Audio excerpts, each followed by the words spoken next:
আল্লাহ রাব্বুল আলামিন যিনি মানুষ সৃষ্টি করেছেন তিনি কোরআন শরীফের ভিতরে বলে দিয়েছেন। আমি প্রথমেই বলেছি, আপনারা লক্ষ্য করুন, এই কোরআন তাবিজের কিতাব নয়, এই কোরআন তদবিরের কিতাব নয়, ঝাড়ফুঁকের কিতাব নয়। কোরআন হলো পৃথিবীর মানুষের জন্য কোড অফ লাইফ, পূর্ণাঙ্গ জীবন বিধান। সব কিছু আল্লাহ পাক কোরআনের ভিতরে বলে দিয়েছেন, কোনো জিনিস বাদ দেন নাই। আপনি আমি কেমনে সৃষ্টি হয়েছি আল্লাহ পাক কোরআনের ভিতরে বলেছেন, ইন্না খালাকনাকুম মিন তুরাবিন সুম্মা মিন নুতফাতিন সুম্মা মিন আলাকাতিন সুম্মা মিন মুদগা। নিষ্প্রাণ মাটি দিয়ে তোমাকে উৎপন্ন করা হয়েছে, নিষ্প্রাণ মাটি উপাদান দিয়ে তোমাকে তৈরি করা হলো। মায়ের পেটের ভিতরে এক ফোঁটা নাপাক পানি জমাট রক্তে পরিণত হয়ে গেল, জমাট রক্ত আস্তে করে গোশতপিণ্ড হলো, গোশতপিণ্ডকে সুন্দর করে সাজায়া হাড্ডি গুড্ডি বানায়া স্ট্রাকচার তৈরি করে তার উপরে ফাকাসাউনাল ইযামা লাহমা, চামড়া দিয়ে গোশত দিয়া সাজায়া সুন্দর করে বানালাম। আল্লাহর পরিচয় শুনুন, আল্লাহ আমার কেমন আল্লাহ। মায়ের পেটের ভিতরে সন্তান বানায়া এরপরে যখন রূহ দেওয়া হয়েছে, ক্ষুধা লেগেছে, খাবারের প্রয়োজন হয়েছে, আল্লাহ রাব্বুল আলামিন ওই কচি বান্দা মায়ের পেটে বসে কি খাবে সেজন্য তার মা চিন্তা করে নাই, বাবা চিন্তা করে নাই, সরকার চিন্তা করে নাই। আল্লাহ রাব্বুল আলামিন মায়ের মাসিক অসুখকে বন্ধ করে দিয়ে সন্তানের নাভির সাথে আর মায়ের নাভির সাথে তার লাগায়া, পাইপ লাগায়া মায়ের মাসিক অসুখের রক্তগুলি দিয়ে সন্তানকে বড় বানালেন। মুখ দিয়া এই রক্ত পান করালেন না, মুখটাকে পবিত্র রেখে দিলেন যাতে করে পৃথিবীতে আসার পর ওই মুখ দিয়া আল্লাহ রাব্বুল আলামিনের জিকির করতে পারো। সন্তান মায়ের ভিতরে পেটের ভিতরে বড় হলো, আল্লাহ রাব্বুল আলামিন বলেন মাস দিন যখন পুরো হয়ে গেল, সুম্মা নুখরিজুকুম তিফলা, বাচ্চার আকারে পৃথিবীতে নিয়ে আসলাম। এখন খাবা কি? পৃথিবীতে যখন বাচ্চা এলো তখন তার পেটের সাথে যে সংযোগ ছিল মায়ের নাভির সাথে আর সন্তানের নাভির সাথে, সেই সংযোগ তার আর কি থাকলো? কি করা হলো? কেটে দেওয়া হলো। লক্ষ্য করুন, খাবারের জন্য একটি মাত্র পাইপ আল্লাহ লাগাইছিলেন, পৃথিবীতে সন্তান আসার সঙ্গে সঙ্গে পাইপটা কেটে দেওয়া হলো। এবার কি খাবে? আল্লাহ রাব্বুল আলামিন মায়ের বুক থেকে সন্তানের জন্য এবার সিঙ্গেল সিগন্যাল, তার জন্য সিঙ্গেল কোন লাইন যেটা ছিল কেটে দিয়া মায়ের বুক থেকে সন্তানের জন্য ডাবল লাইন আল্লাহ চালু করে দিলেন। এমন দুধ বানায় দিলেন যা শুধু খাবার নয়, শুধু ফুড ভ্যালু নয়, এই দুধের ভিতরে ক্যালসিয়াম, এর মধ্যে ভিটামিন, এর মধ্যে আয়রন, এর মধ্যে মেডিসিন। দুনিয়ার এই সন্তান ছিল ফি কারারিম মাকিন, সুরক্ষিত জায়গার ভিতরে ছিল, কোনো পলিউশন সেখানে যেতে পারতো না, রোগের জার্ম সেখানে যেতে পারতো না। দুনিয়ায় এলো দূষিত আবহাওয়ার ভিতরে, এই সন্তানকে এখনই অ্যান্টিবায়োটিক খাওয়ালে পরে অসুবিধা হবে। আল্লাহ রাব্বুল আলামিন মায়ের দুধের ভিতরে ঔষধ দিয়া রোগের প্রতিষেধক বানায়া দিলেন। এ হলো আমার আল্লাহ। এ আমার কে? আল্লাহ। জোরে বলেন আল্লাহ। আল্লাহ আল্লাহ রাব্বুল আলামিন মায়ের দুধ দিয়ে সন্তানকে বড় করলেন আর শোনায় দিলেন, খবরদার এই মায়ের সাথে, এই বাপের সাথে নাফরমানি করবি না। মা বাপের জন্য আমার কাছে দোয়া করবে, রব্বির হামহুমা কামা রাব্বায়ানি সাগীরা। সবাই পড়েন আমার সাথে, রব্বির হামহুমা কামা রাব্বায়ানি সাগীরা। আল্লাহ পাক শিখাই দিলেন বান্দারে আমার কাছে দোয়া করায়, আল্লাহ আমার মা বাপ আমাকে ছোটবেলায় যেভাবে স্নেহের কোলে লালন পালন করেছে, এইভাবে আমার মা বাপ তোমার রহমতের কোলে লালন পালন করো। মনে থাকবে ভাইরা? বলেন মনে থাকবে? প্রত্যেক নামাজের পরে মা বাবার জন্য দোয়া করবেন, বেঁচে থাকুক আর মরে যাক, দোয়া করবেনই। মনে থাকবে? রব্বির হামহুমা কামা রাব্বায়ানি সাগীরা। আবার পড়েন, রব্বির হামহুমা কামা রাব্বায়ানি সাগীরা। আল্লাহ পাক মায়ের মর্যাদা এত বাড়াইছেন। সাহাবী প্রশ্ন করেছে, ইয়া রাসূলুল্লাহ খেদমত করব কার? হুজুর বলেন তোমার মায়ের, তারপরে কার? তোমার মায়ের, তারপরে কার? তোমার মায়ের, তারপরে কার? তোমার পিতার। বাপের চাইতে মায়ের মর্যাদা আল্লাহ 3 গুণ বাড়াইয়া দিলেন, 3 গুণ বৃদ্ধি করে দিলেন।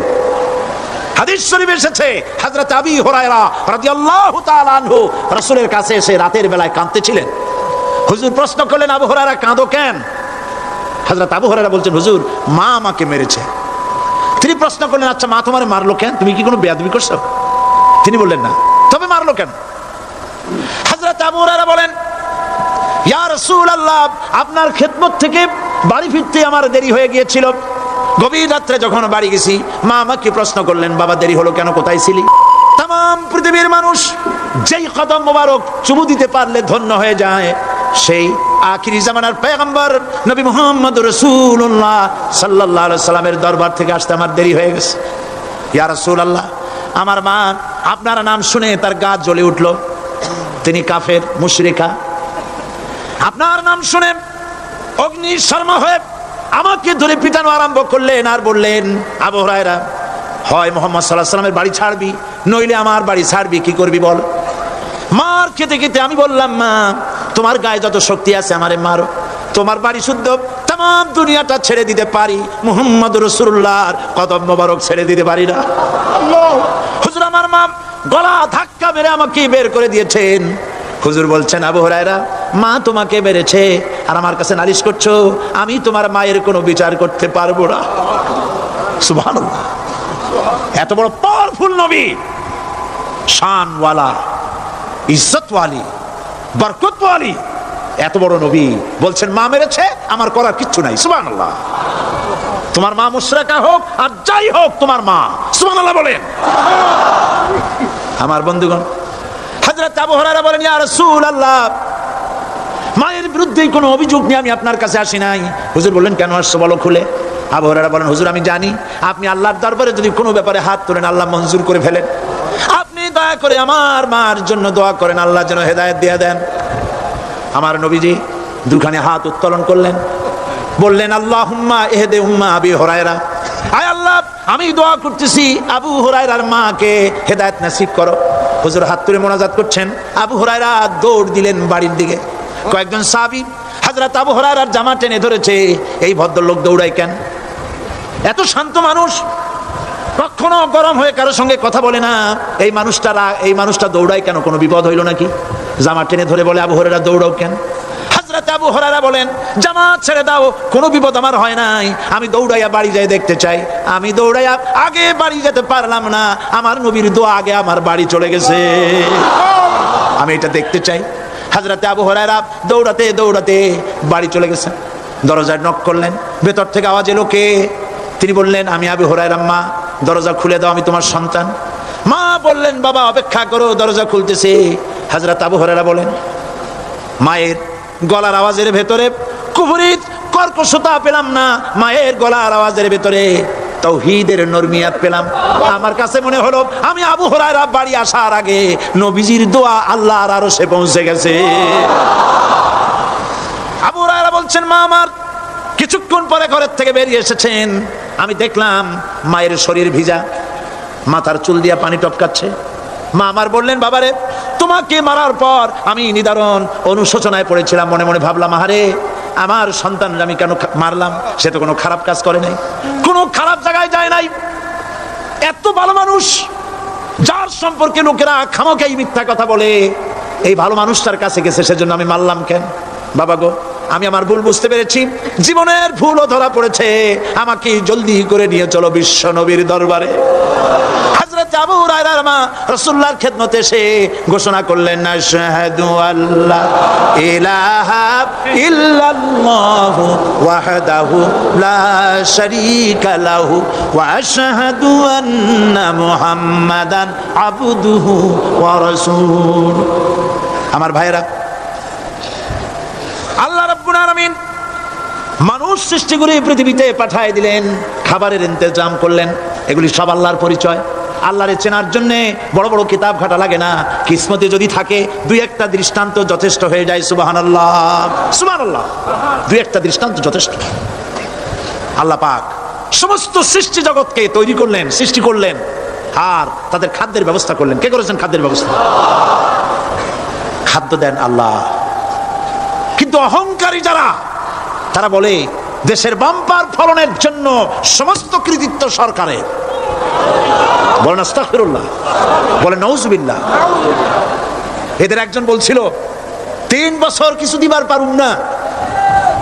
লোকেরা কয় আমরা না খাইয়া থাকুম, আল্লাহ কয় আমিও দেহুম, কদ্দুর পারো না খাইয়া থাকতে। ফসল কে দেন? জোরে বলেন কে দেন? বাম্পার ফসলের ফলনের দাবি সরকার করতে পারে না, এটা কুফরি, এটা শিরক। জমিনের ফসল কে দেন? আকাশের বৃষ্টি কার? পানি কার? সার কার? সব আল্লাহ পাক। আল্লাহ পাক কোরআন শরীফে বলেছেন লাইন শাকারতুম লাযীদান্নাকুম ওয়া লাইন কাফারতুম ইন্না আযাবী লাশাদীদ। আমার নিয়ামতের শুকর যদি আদায় করো বাড়ায় দেব, আর যদি কৃতজ্ঞ হও শুকরিয়া আদায় না করো মস্ত বড় শাস্তি দেব। ফসল দেই আমি, আর শুকরিয়া আদায় করো তোমার বাজানের, ঠিক কিনা? শুকরিয়া আদায় করে কার? বাজানের। একটা লোকের, একটি মানুষের যেই প্রশংসা এই সরকার করলো বিগত 4.5 বছর ধরে, একটা মানুষের যত জিকির করলো, প্রশংসা করলো, ছবি টানাইলো, যদি এতটা জিকির এতটা স্মরণ আল্লাহ রাব্বুল আলামিনের করতো, ওদের জন্য আল্লাহর জান্নাতের দরজা খোলা হয়ে যেত। প্রশংসা করবে কার? চিল্লায় বলুন আল্লাহ পাকের প্রশংসা করো। খেতে দেওয়ার মালিক তিনি। আল্লাহ পাক বলছেন আল্লাহকে, তার পরিচয় আল্লাহ তুলে ধরেছেন ওয়ামা মিন দাব্বাতিন ফিল আরদি ইল্লা আলাল্লাহি রিজকুহা। এই পৃথিবীর ভিতরে এমন কোন বিচরণশীল জীব নাই যার রিস্কের দায়িত্ব আমি আল্লাহ গ্রহণ করি নাই। সুবহানাল্লাহ বলবেন না? রিস্কের দায়িত্ব কার হাতে? আচ্ছা দেখুন তো, পৃথিবীর সমস্ত সরকারের কাছে বিভিন্ন মন্ত্রণালয় আছে না? খাদ্য মন্ত্রণালয় বলে কোনো মন্ত্রণালয় আছে কিনা? আছে।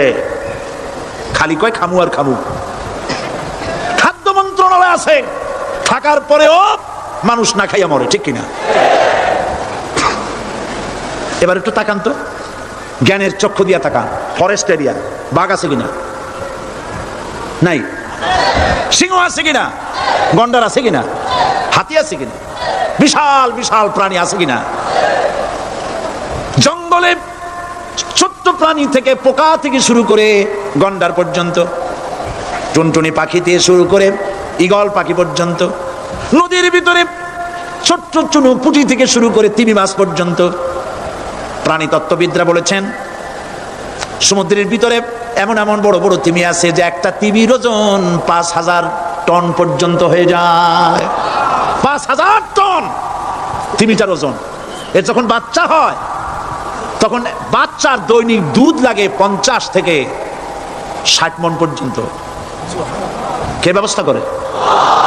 রুহান মান ফেরেশতা। তো ওর মা যেমন বাচ্চা তো সেরকম হবে, ঠিক কিনা?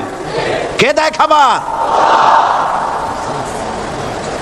এবার দেখেন তো, আপনার দেশের এই জঙ্গলে কত হাতি আছে। হাতিরা মিছিল করে আসছে যে আল্লাহ আমাদের এখন আর খাইতে খাইতে দিতে পারে না, বাংলাদেশের গভর্নমেন্ট কিছু দাও। আসছে না খাইয়া ক্ষুধার জ্বালায় হাতি মরেছে, বাঘ মরেছে, সিংহ মরেছে। এর কোনো দৃষ্টান্ত আছে? ক্ষুধার জ্বালায় আকাশের উড়ন্ত পাখিরা ছটফট করে মারা গেছে, দৃষ্টান্ত আছে? নদীর মাছেরা ক্ষুধার জ্বালায় ভেসে উঠেছে, না খাইয়া মরে গেছে, দৃষ্টান্ত আছে? মহান আল্লাহ রাব্বুল আলামিন কোরআন শরীফের ভিতরে বলেছেন অনেক প্রাণী এমন আছে যারা তাদের খাদ্যকে সঞ্চয় করে না, খাদ্যকে জমা করে না, আহরণ করে না। সকালবেলায় একটা খাবার খেলো, দুপুরে কি খাবে তার জানা নাই। শকুন পৃথিবীর মাটি থেকে 3 মাইল উপরে ওড়ে, তার চোখকে আল্লাহ পাক এত তীক্ষ্ণ বানিয়ে দিয়েছেন। এই চট্টগ্রামের কোথায় মরা গরু আছে 3 মাইল উপর দিয়ে দেখতে পায়? সুবহানাল্লাহ করতে ইচ্ছা করে। এই প্রাণীগুলি খাবারগুলি কোনো গভর্নমেন্ট জোগাড় করে রাখে নাই। আল্লাহ পাক বলেন সবার খাবার আমি দেই। সকালবেলায় সমস্ত প্রাণীগুলি, মহাশূন্যে পাখি, পানির ভিতরে মৎস্যরাজি, জঙ্গলের ভিতরে হিংস্র প্রাণী, পোকামাকড় থেকে শুরু করে সবগুলো খালি পেটে সব বেরিয়ে যায়, কারো কোনো খাবারের মজুদ নাই। সন্ধ্যা হতে না হতে সমস্ত প্রাণীগুলির পেট ভরাইয়া আমি আবার যার যার ঘরে ফিরাইয়া দেই। ওয়ামা মিন দাব্বাতিন ফিল আরদি ইল্লা আলাল্লাহি রিজকুহা। সমস্ত প্রাণী রিজকের দায়িত্ব আমি আল্লাহর হাতে। কে দেয় রিজেক? জোরে বলুন, কে দেন? আল্লাহ পাক। কি খাবেন সব আল্লাহ জোগাড় করে দিয়েছেন। তরি তরকারি জোগাড় করেছেন, মাছ জোগাড় করেছেন, চাউল দিয়েছেন, খাবার দিয়েছেন, গোশত দিয়েছেন, সব দিয়ে দিয়েছেন। আল্লাহ রাব্বুল আলামিন সমস্ত জিনিস দিয়ে মানুষকে আল্লাহ পাক তার জন্য আল্লাহ সব করেছেন। খালাকালাকুম মা ফিল আরদি জামিআ, এই পৃথিবীতে যা তৈরি করেছে সব তোমার জন্য। এ হচ্ছে আমার আল্লাহ, এ হচ্ছে আমার কে? আল্লাহ। সে আল্লাহ পাক বলছেন, আল্লাহর পরিচয় তিনি স্রষ্টা, তিনি রিজেক দাতা। এবার আইনদাতা কে? আইনদাতা কে? আরো জোরে বলুন। আইনদাতা আল্লাহ হচ্ছে আল্লাহর পরিচয়। ইনিল হুকমু ইল্লা লিল্লাহ আলা লাহুল খালকু ওয়াল আমর। সৃষ্টি যার, আইন চলবে তার। আমার দেশে আল্লাহর আইন চলছে? আমাদের দেশের কল কারখানা, ক্ষেত খামার, অফিস আদালত আল্লাহর আইন অনুযায়ী চলে? চলে না। বরং আল্লাহর আইনকে মুছে ফেলার জন্য নিজেদের আইন সৃষ্টি করার জন্য প্রচেষ্টা চালানো হচ্ছে। আল্লাহর আইন মানুষের জন্য সব থেকে বেশি উপযোগী, কারণ সৃষ্টি করেছেন কে? বলেন, কে করেছেন? আল্লাহ। প্রত্যেকটি মেশিন আপনি যা কিনবেন, রেডিও হোক, টিভি হোক, যে কোনো যন্ত্র হোক, গাড়ি হোক, তার সাথে একটা লিটারেচার, একটা বই তার সঙ্গে দিয়ে দেওয়া হয়। ওই বইয়ের মধ্যে লেখা থাকে এটা কিভাবে চালানো হবে, অপারেট করা হবে, তার সিস্টেম লেখা থাকে। আপনার ইচ্ছা মতো চালাইলে হবে না। এই মানব গোষ্ঠীকে সৃষ্টি করেছেন। এখন আপনি যদি আপনার আইন মতো চালান, তা কি চলবে? চলবে না। আপনি আপনার আইন মতো চালাচ্ছেন, ভালোভাবে চলতেছে? চলতেছে না। স্বরাষ্ট্রমন্ত্রী বলতেছেন সন্ত্রাসীদেরকে মাটির তলা থেকে খুঁজে বের করা হবে, কিন্তু নাকের উপর দিয়া ব্রিফকেস চুরি হয়ে যায়, উনি তা ধরতে পারেন না। এই হলো আইন। অনাবরত খুন হচ্ছে, অনাবরত সন্ত্রাসী তৎপরতা চলছে। আর ওনারা বলছেন আগের থেকে এগুলি চলে আসছে, একজনের খুনের বিচার না হইলে এরকম খুন তো হইতেই থাকবে। তাহলে খুনকে, হত্যাকে, সন্ত্রাসকে সরকার জাস্টিফাইড করছে। নাউযুবিল্লাহি মিন যালিক। এই জন্য আইন হতে হবে আল্লাহর। আইন হতে হবে কার? চিল্লায় বলেন, আল্লাহ পাকের আইন হতে হবে। আমি একদিন পার্লামেন্টে বলেছিলাম, আমার দেশের নেতা নেত্রীরা বারবার হজ করতে যান, উমরা করতে যান, সেখান থেকে আসার সময় কি আনেন? আতর, পাথর, সুরমা আর ফুরমা, এই কিছু নিয়ে আসলেন। কিন্তু আমি বলেছি, আপনারা কি কিছু চোখে দেখেন না? পার্লামেন্টে এইভাবে বক্তৃতা করেছে, কিছু চোখে দেখেন না? আমি প্রশ্ন করে আমি আবার জবাব দিচ্ছি, আপনারা যারা হজ করতে যান, উমরা করতে যান, হজের কথাই ধরি, এই হজ করতে যখন যান তখন মুজদালিফায় একটা রাত কাটাইতে হয়। সেটা কোন দিন? ইয়াউমে আরাফার পরের দিন। এই মাঠে দালান কোঠা আছে, এখানে বেড়া আছে, শামিয়ানা আছে, পর্দা আছে, তাবু আছে, কিচ্ছু নাই। লক্ষ লক্ষ নারী আর পুরুষ পাশাপাশি শুয়ে থাকে। তাও সুবহানাল্লাহ কইতে ইচ্ছে করে না। সারা রাত জনে জনে পুলিশ পাহারাদার নাই। কিরকম মেয়ে এলো, চাঁদের সৌন্দর্য হার মানায় দিতে পারে এরকম সুন্দরী, এরকম সুন্দরী নারী, সুদর্শন পুরুষ পাশাপাশি রাস্তার ধারে মরুভূমির ভিতরে সারা রাত কাটাচ্ছে। ইয়াউমে আরাফার পরের রাতটা, একটা রাত পুরা। এভাবে চলতেছে বছরের পর বছর, শতাব্দীর পর শতাব্দী, সহস্রাব্দীর পরে সহস্রাব্দী। আমি প্রশ্ন করি, পৃথিবীর ইতিহাসে কেউ কি এমন কথা বলতে পেরেছে, লিখতে পেরেছে যে মুজদালিফার রাতে সেখান থেকে 10টা নারী হাইজ্যাক হয়েছে, 5টা নারী লাঞ্ছিত হয়েছে? বলতে পারবে? গভীর রাত্রে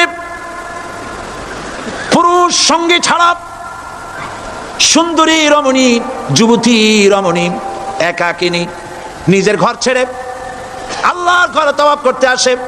তাওয়াফ সেরে তাহাজ্জুদের নামাজ পড়ে আল্লাহর কাছে মোনাজাত করে একা একা হাজার হাজার লাখো পুরুষের ভিতর থেকে আপন ঘরে ফিরে যায়। কারো বাবার হিম্মত নাই একবার তাকায় এসে তো রূপ উপভোগ করার জন্য আবার তাকায়, অথবা তার আঁচল ধরে টান মারে। আছে ইতিহাস? কথা কন না কেন? সুন্দরী একটা মাইয়া মক্কা থেকে মদিনা থেকে পাওয়া যায় না, 15 দিন হয়ে গেছে। হয়েছে কখনো? এবার জবাব দেন, কেন হয় না? কেন হয় না? আমার দেশের মেয়েরা রাস্তা দিয়ে হাঁটতে পারে না। হাই স্কুল মেয়েদের, হাই স্কুল মেয়েদের কলেজ যখন ছুটি হয়, তথাকথিত সোনার ছেলেরা গেটের সামনে এতিমের মতো কাড়ায় থাকে। অনবরত হাইজাক হচ্ছে, ধর্ষণের সেঞ্চুরি হচ্ছে। আর ওখানে হয় না কেন? ওখানে হয় না এই কারণে, এই কোরআনের আইন আল্লাহ রাব্বুল আলামিন যে আইন দিয়েছেন, ওখানে আইন বলবৎ আছে। আছে নাকি? আছে কিনা? কোন পুরুষ কোন নারীকে ধর্ষণ করেছে যদি প্রমাণিত হয়, সে যদি ফাহাদের ছেলে হয় আর ফাহাদের মেয়েও হয়, কোরআনের শাস্তি হলো পাথর মেরে উড়াইয়া দাও। তাকে জানিয়ে দেওয়া হবে রেডিও টিভির মাধ্যমে, জিনাকারের ব্যভিচারীর শাস্তি হবে। চতুর্দিকে হাজারো লোকেরা দাঁড়াবে, হাতে পাথর নিয়ে পাথর মেরে তাকে তার গোশত হাড্ডি বাতাসের সাথে উড়ায় দেবে। একজন মানুষ আর একজন মানুষকে খুন করলো, এই আসামি ধরা পড়ে গেল, কোরআনের শাস্তি হলো যখন ধরা পড়বে প্রমাণিত হবে, যেমন ভাবে হত্যা করেছে পরেও হত্যা করো।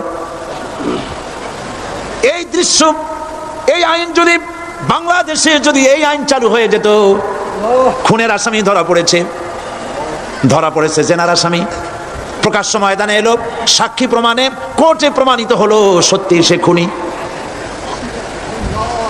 এই বিশাল আউটার স্টেডিয়ামের মাঝখানে খুনি কি দাঁড় করাও, চতুর্দিকে হাজারো লাখো মানুষ থাকুক, রেডিও টিভির ক্যামেরা কার্যকর হবে, পত্র পত্রিকার সাংবাদিকরা আসবে, তরবারির এক আঘাতে খুনির কল্লাটা উড়ায় দাও, দেহটা নিঃসাড় হয়ে জমিনে পড়ে যাবে।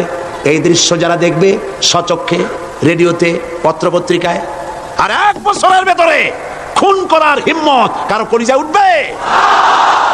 জেনাকারের পাথর মেরে উড়িয়ে দেওয়ার শাস্তি যদি চোখে কেউ দেখে, জেনা করার পুলক আর জাগবে? এটা নাম আল্লাহর আইন। এই আইন কার? এই আইন কার? এই আইন যতদিন পর্যন্ত বাংলার মানুষের, মুসলমানদের উপরে কার্যকরী না হচ্ছে, এই দেশে কার্যকরী না হবে, ততদিন পর্যন্ত হত্যা, ধর্ষণ, খুন বন্ধ হবে না। বন্ধ হবে। সুতরাং এই আইন হচ্ছে কার? আরো জোরে বলে, আল্লাহ রাব্বুল আলামিন। মহান আল্লাহ রাব্বুল আলামিনের এই আইন অনুযায়ী যদি দেশ চলে, মানুষ শান্তি পাবে, চুরি বন্ধ হবে, ডাকাতি বন্ধ হবে, জেনা বন্ধ হবে, হত্যা ধর্ষণ বন্ধ হয়ে যাবে। নবীজি এমন একটি আইন চালু করে দিয়ে, কোরআনের বিধান চালু করে দিয়ে এমন একটা সমাজ চালু করেছিলেন, যেই সমাজ সম্পর্কে হুজুর নিজে বলেছেন, খায়রুল কুরুনে কারনি, সর্বশ্রেষ্ঠ যুগ হলো কার যুগ? আমার যুগ। সুবহানাল্লাহ বলেন। রাসূলের যুগ হলো সর্বশ্রেষ্ঠ যুগ। সেই কোরআন, সেই হাদিস আজও আছে না নাই? বলেন জোরে, আজও আছে না নাই? সেই কোরআন এবং সুন্নাহ দিয়ে দেশ শাসন হোক, এটা কি আমরা চাই? কারা কারা চাই? দু হাত উঁচু করে দেখা।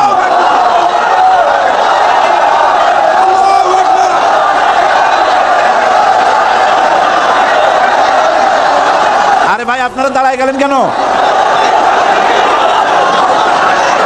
বসেন বসেন। আমি তো একটা স্লোগান দিতে বললাম। হাত দেখতে চাইছি আমি, মাথা দেখতে চাই নাই। এই সুযোগে কোমরটা সোজা করে নিলেন। আচ্ছা বসেন, আর মহব্বতের সাথে জিকির করেন, লা ইলাহা ইল্লাল্লাহ, লা ইলাহা ইল্লাল্লাহ,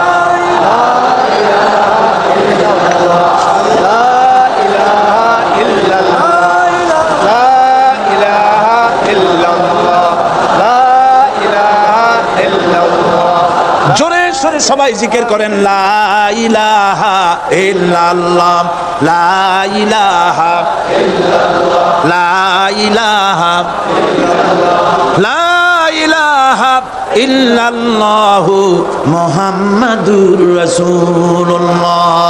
বসুন, আমরা মুনাজাত করব।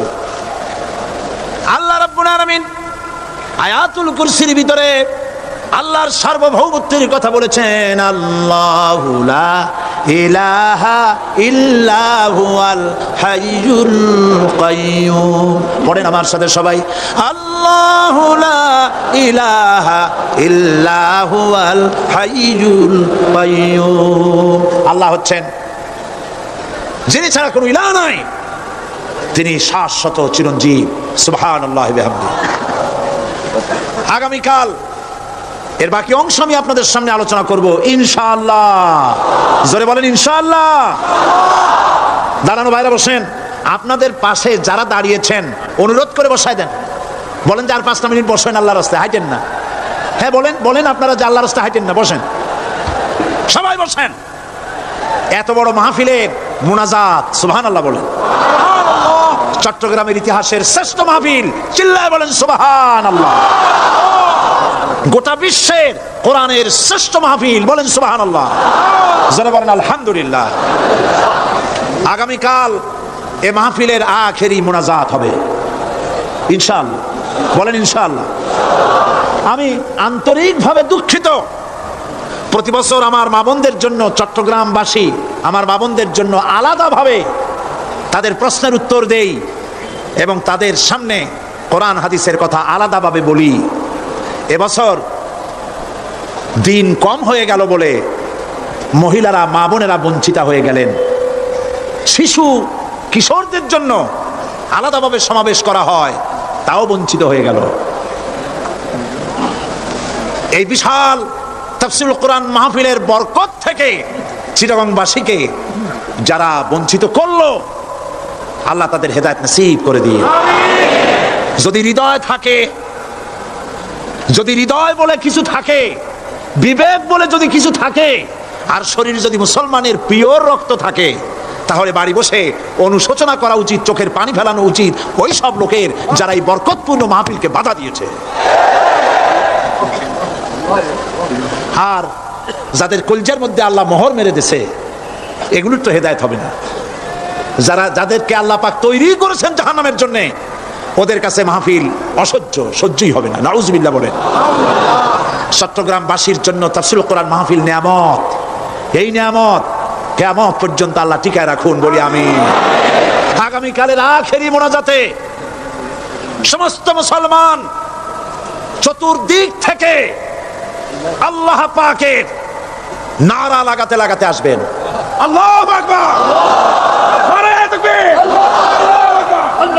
গোটা চট্টগ্রাম, গোটা চিটাগং শহর আগামীকাল কোরআনের মিছিলের শহর হবে ইনশাআল্লাহ।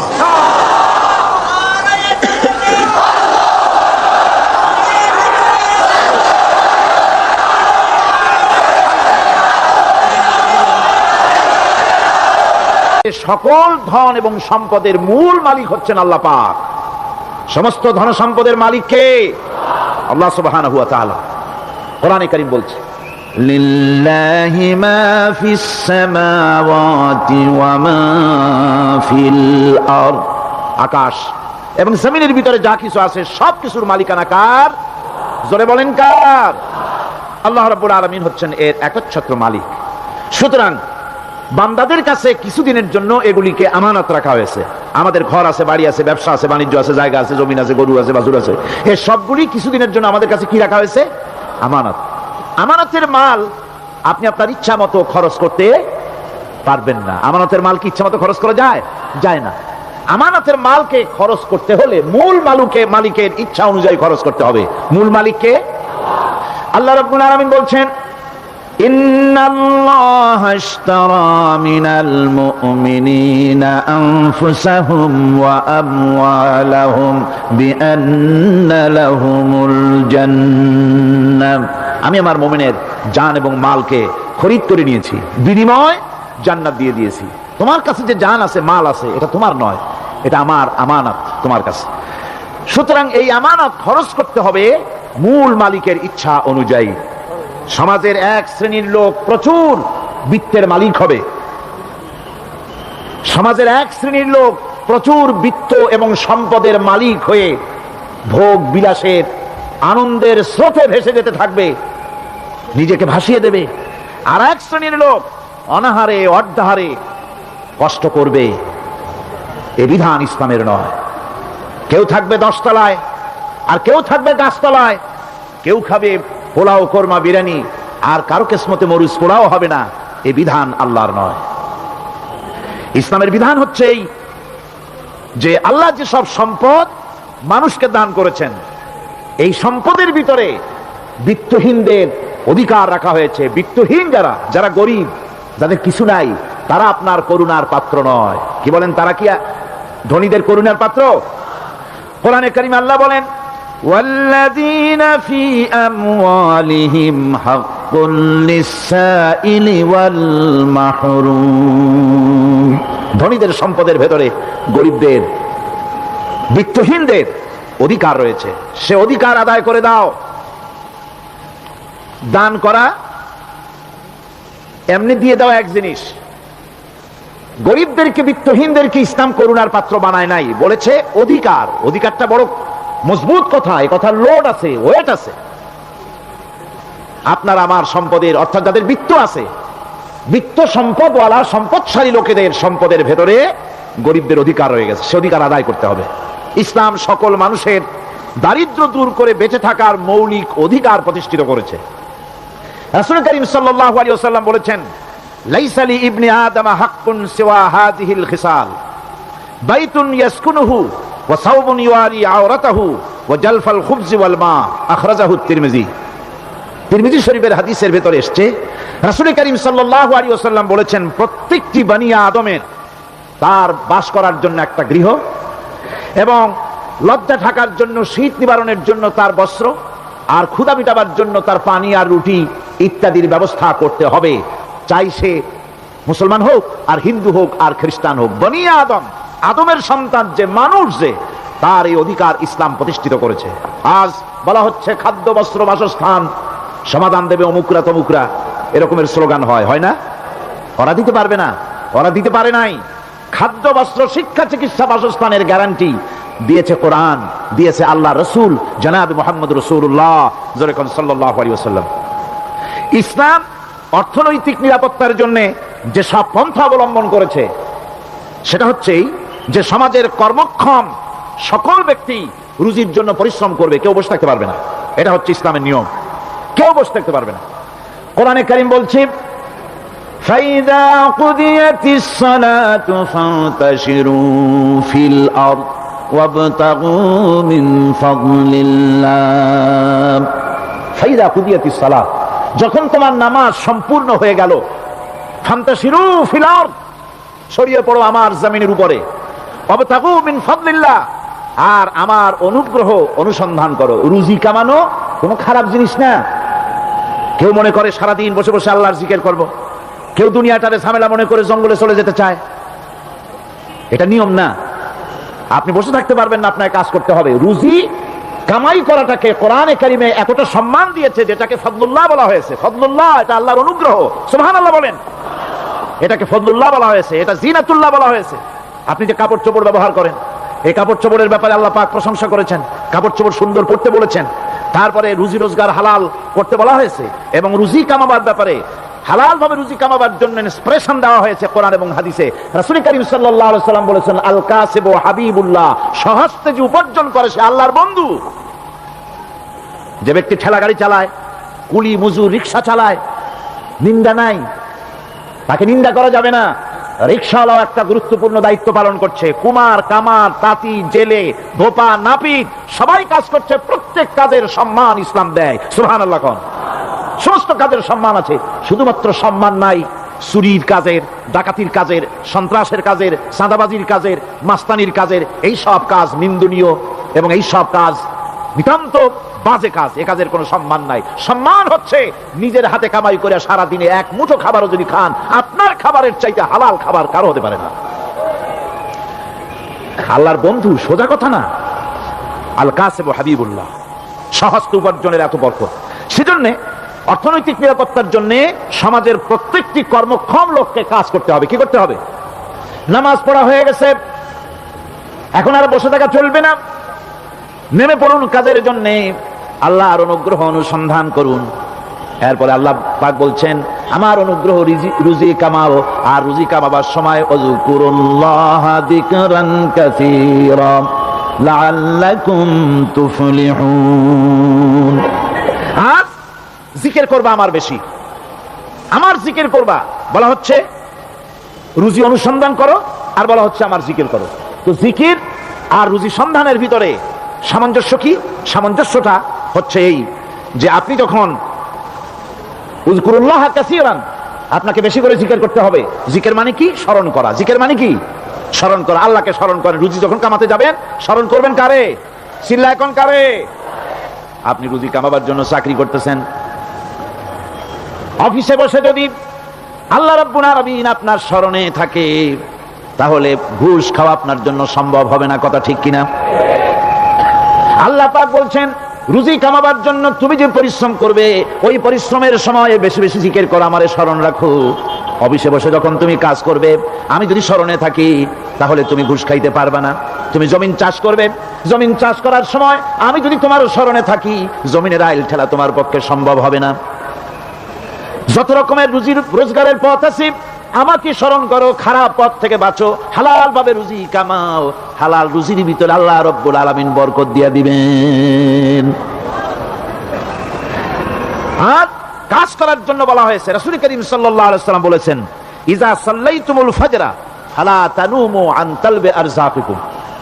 ফজরের নামাজ পড়া হয়ে গেছে, ঘুমায়ও না। আমাদের একটা আম অভ্যাস হয়ে গেছে ফজরের নামাজ পড়ে ঘুমানো। হাদিস শরীফে বলা হচ্ছে, ফজরের নামাজ পড়া হয়ে গেছে, ঘুমায়ও না। রুজি তালাশ করো, রিজিক তালাশ করো, নিজের সাহায্য করো, অন্যকে সাহায্য করো, নিজের সংসারের জন্য কাজ করো, অন্যের জন্যও করো। হালাল ভাবে রুজি কামাই করে বউকে একটা ব্লাউজ কিনে দিয়েছেন, একটা শাড়ি কিনে দিয়েছেন, বাচ্চাকে ক্লাসের বই কিনে দিয়েছেন, বাজার থেকে মাছ তরি তরকারি কিনে। অক্ষম ব্যক্তিদেরকে সহযোগিতা করবে, যারা নাকি উপার্জন করতে পারে না, ওই জাতীয় লোকদেরকে তারা সহযোগিতা করবে।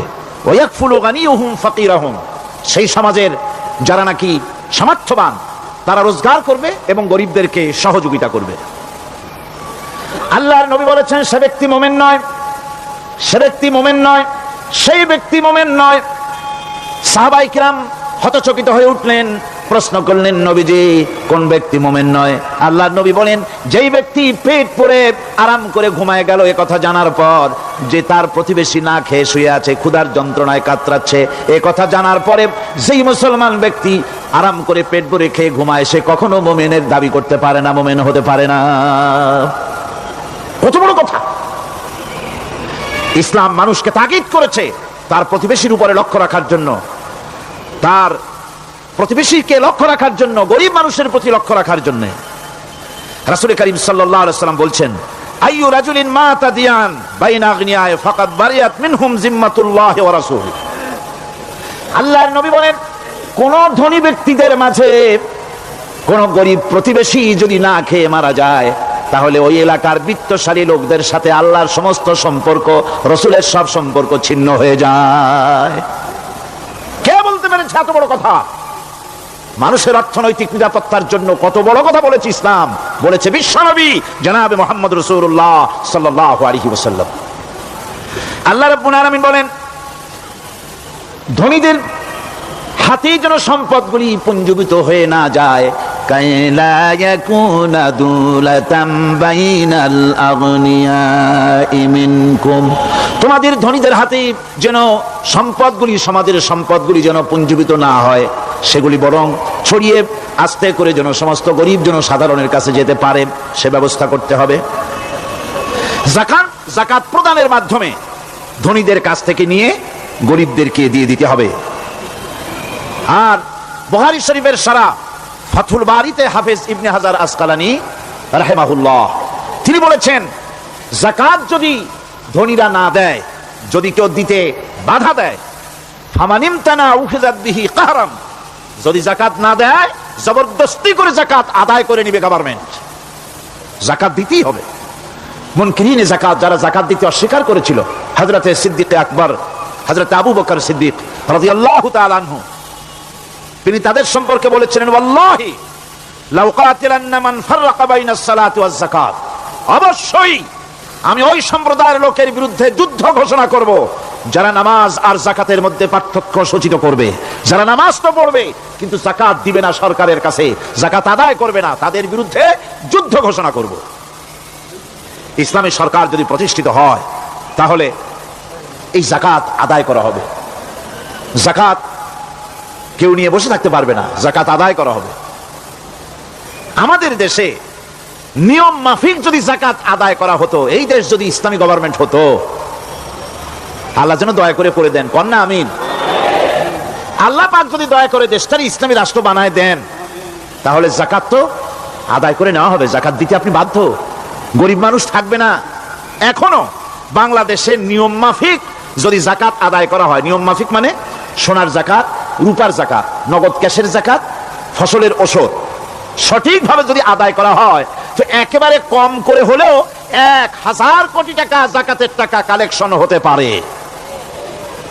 এটা কি কম কথা? 1000 কোটি টাকা, এই টাকা আদায় করা হচ্ছে না। এই টাকা আদায় না করার কারণে যে শূন্যতার সৃষ্টি হচ্ছে, এই ভ্যাকুয়ামকে পূর্ণ করার জন্য এগিয়ে এসেছে 7 সমুদ্র 13 নদীর উপর থেকে এনজিওরা। এনজিওরা এসে আমাদের দেশে, সব এনজিও খারাপ আমি তা বলি না, বহু এনজিও আছে যারা এদেশের উন্নয়নের, আর্থসামাজিক উন্নয়নের জন্য তারা প্রচেষ্টা করছে, রাস্তাঘাট, স্কুল কলেজ, চিকিৎসা ইত্যাদির দিকে কাজ করছে। যতগুলি এনজিও আমাদের দেশে আছে তার ভিতরে 52টা এনজিও গোনা বাছা যারা ইসলামের প্রকাশ্য দুশমন, আর এর শীর্ষস্থানে আছে ব্রাক। এই এনজিও গুলি তারা আমাদের দেশে এসে সুদি কারবার শুরু করেছে, পরিপূর্ণভাবে সুদের কারবার। ব্যাংকের থেকে যদি আপনি লোন নেন, তাহলে 15 or 17% ইন্টারেস্ট দিতে হবে। আর ওদের কাছ থেকে যে সুদ, যে টাকা নেওয়া হয়, সেই টাকায় গ্রামীণ ব্যাংক থেকে শুরু করে ব্রাক বলেন, কারিতাস বলেন, অক্সফাম বলেন, অ্যাডাপ বলেন, যেগুলি আছে এগুলি সুদ নেয় 30 থেকে 34% পর্যন্ত। গোটা জাতিকে গ্রাম পর্যায়ে তারা সুদের নিবিড় চাষ করতেছে, ঘরে ঘরে সুদ পৌঁছে দিয়েছে, মুসলমান নারীদেরকে বেহুরমতি করেছে, ইসলামের ঐতিহ্য ধ্বংস করতেছে, নারীদেরকে বিপর্দা করতেছে, আমার দেশের ফ্যামিলি স্ট্রাকচারকে এনজিওরা ধ্বংস করে দিচ্ছে।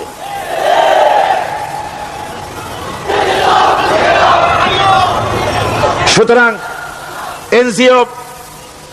এনজিওরা এই সুযোগটা পেত না। যদি জাকাত কালেকশন করা হতো, আর জাকাত দিয়ে, জাকাত যেসব জায়গায় খরচ করতে হয় সেই খরচ করার জায়গাগুলিতে সঠিকভাবে যদি ব্যয় করা হতো, এই অবস্থা হতো না। বাংলাদেশে সম্পদের অভাব নাই। যারা বলে বাংলাদেশ গরিব, আমি তাদের সাথে একমত নই। আক্ষরিক অর্থে বাংলাদেশ গরিব নয়, বাংলাদেশে সম্পদ আছে।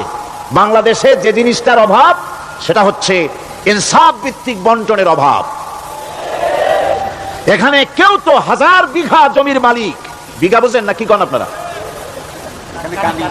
কানি। কেউ তো 1000 কানির মালিক, আর কারো তো রান্নাঘর উঠাবার জায়গা নাই। কথাটা ঠিক কিনা? কেউ তো শত শত কোটি টাকা, কত কোটি টাকা যে আছে তা হিসাব করে মাসখানেক লাগবে, গুনিয়া খুলাইতে পারবে না। আর কারো তো একটা ট্যাবলেট কেনার পয়সা নাই। সুতরাং আমার দেশে যেভাবে গরিব বলা হয়, আক্ষরিক অর্থে ওইভাবে আমার দেশ গরিব নয়। আমাদের দেশে সম্পদ আছে, বহুত জমি অনাবাদি ফেলে রাখা হয়েছে। রাসূল করিম সাল্লাল্লাহু আলাইহি ওয়াসাল্লাম বলেছেন, সেই ব্যক্তির জমিন রাখার অধিকার নাই যে ব্যক্তি তা চাষের আওতায় না আনে। আছে না বহুত জমি পড়িয়া? আবাদযোগ্য জমি আমাদের দেশে আছে যা, তার 2,40,00,000 একর। আমাদের ভূমি সম্পদ রয়েছে। বনজ সম্পদ যা আছে সেটা হচ্ছে 32,53,860 একর জুড়ে বিরাট বনজ সম্পদ আমাদের আছে। ভূমি সম্পদ আছে, বনজ সম্পদ আছে। আমাদের রয়েছে পানি সম্পদ, প্রায় 250 নদী, 3,600 বর্গ মাইল জুড়ে নদীগুলো প্রবাহিত আছে। আমাদের পানি সম্পদ আছে। আমাদের গ্যাস সম্পদ আছে, যে গ্যাস অন্তত 100 বছর চলতে পারে। প্রত্যেক বাড়িতে বাড়িতে গ্যাসের সংযোগ দিলেও 100 বছরে ফুরাবে না। আলহামদুলিল্লাহ কইতে ইচ্ছা করে না? জোরে কোন আলহামদুলিল্লাহ। আমাদের গ্যাস সম্পদ রয়েছে, আমাদের মৎস্য সম্পদ আছে, পশু সম্পদ আছে, কৃষি সম্পদ আছে, আরো রয়েছে বিপুল জনশক্তি। জনশক্তি কাজ সবচাইতে বার্ডেন মনে করা হয়। জনশক্তিকে বলা হয় বাংলাদেশের সবচাইতে বড় সমস্যা, জনশক্তি সমস্যা। এটা হচ্ছে যে সরকার আসে তারই ভূতে পায়, যে যায় লঙ্কা সে আর মানুষ হালে ফেরে না, মানুষগুলি তার জন্য জ্বালা। অথচ এই মানব শক্তি হচ্ছে শ্রেষ্ঠ শক্তি। ইউনিভার্সিটি জনমের মতো না বাড়াইয়া, এখন তো ইউনিভার্সিটি দাবি করতেছে সকলে, গ্রামে গঞ্জে থানায় রান্নাঘরে সব জায়গায় আমাদের ইউনিভার্সিটি দেওয়া। আর ইউনিভার্সিটির ফজিলত কি তা তো আমরা দেখতেইছি। এর থেকে বেশি করে পলিটেকনিক ইনস্টিটিউট, ভোকেশনাল ইনস্টিটিউট ইত্যাদি যদি বানানো হতো, ভিক্ষার হাতকে কর্মীর হাতে যদি পরিণত করা যেত, মানুষগুলিকে যদি কর্মক্ষম করা যেত, তাদেরকে যদি মডার্ন টেকনোলজি যদি শিক্ষা দেওয়া যেত, তাহলে এই মানব শক্তি রপ্তানি করে বা পৃথিবীর বিভিন্ন দেশ থেকে মূল্যবান বৈদেশিক মুদ্রা অর্জন করা যায়। সেটা না করে মানুষ হইছে জ্বালা, জনমের মতো এদেরকে মারো। এটা হচ্ছে ট্রেনের থার্ড ক্লাস প্যাসেঞ্জার্স মেন্টালিটি। সেটা কিরকম? সেটা হচ্ছে ট্রেনে যখন মানুষ চলে তৃতীয় শ্রেণীতে, একবার উঠে বসলে সে অন্যের জন্য জায়গা ছাড়ে না। জায়গা খালি আছে, আরেকজন এসে বললে ভাই আমার একটু বসতে দাও, কয় না ভাই এখানে লোক আছে। আসলে কিন্তু লোক নাই। আপনি যদি বলেন যে সেই লোক আসলে আমি জায়গা ছেড়ে দেবো, ততক্ষণ তো বসি। আপনি বসলেন, এরপরে আপনি তো বুঝছেন যে লোকটা ফাঁকি দিছে, ওই চিন্তা আপনার মধ্যেও ঢুকবে, আরেকজন আসবে, বসার জায়গা আছে, আপনি বলবেন না এখানে জায়গা নাই।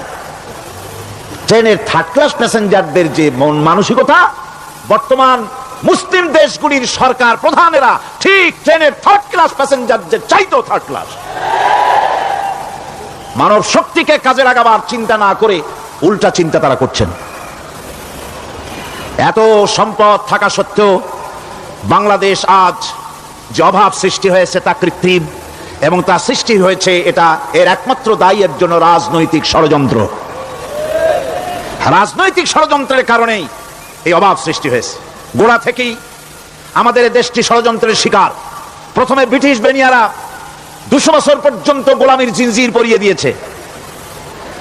200 বছর গোলামীর পর দ্বিজাতি তত্ত্ব এবং মুসলিম সংখ্যাগরিষ্ঠতার ভিত্তিতে 47-এর আজাদি, তারপর পশ্চিমাদের শোষণ বঞ্চনা থেকে মুক্তি লাভের জন্য 71-এর আজাদি, এরপরে দেশের 90% হচ্ছে মুসলমান। 90% কারা?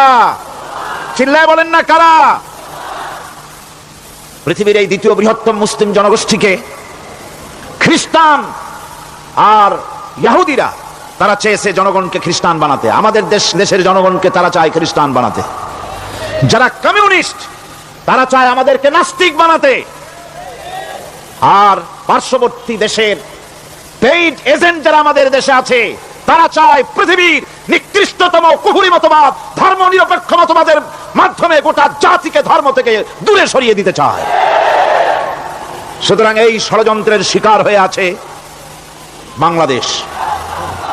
বাংলাদেশের এই আর্থসামাজিক প্রেক্ষাপটে ইসলামের বিধান ছাড়া, আল্লাহর দেওয়া বিধান ছাড়া এর কোনো মুক্তি নাই, এর নাজাতের কোনো পথ নাই।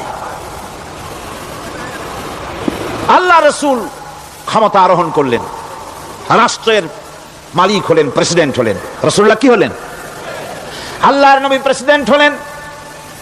সমাজের গরিব দুঃখীদের ব্যাপারে নবীজি বললেন, মান তারাকা মালান ফালওয়ারাসাতিহি ওয়া মান তারাকা দিয়ান আও কুল্লা ফালিয়াতিনি ফাইন্না মাওলাহু, রাওয়াহুল বুখারী।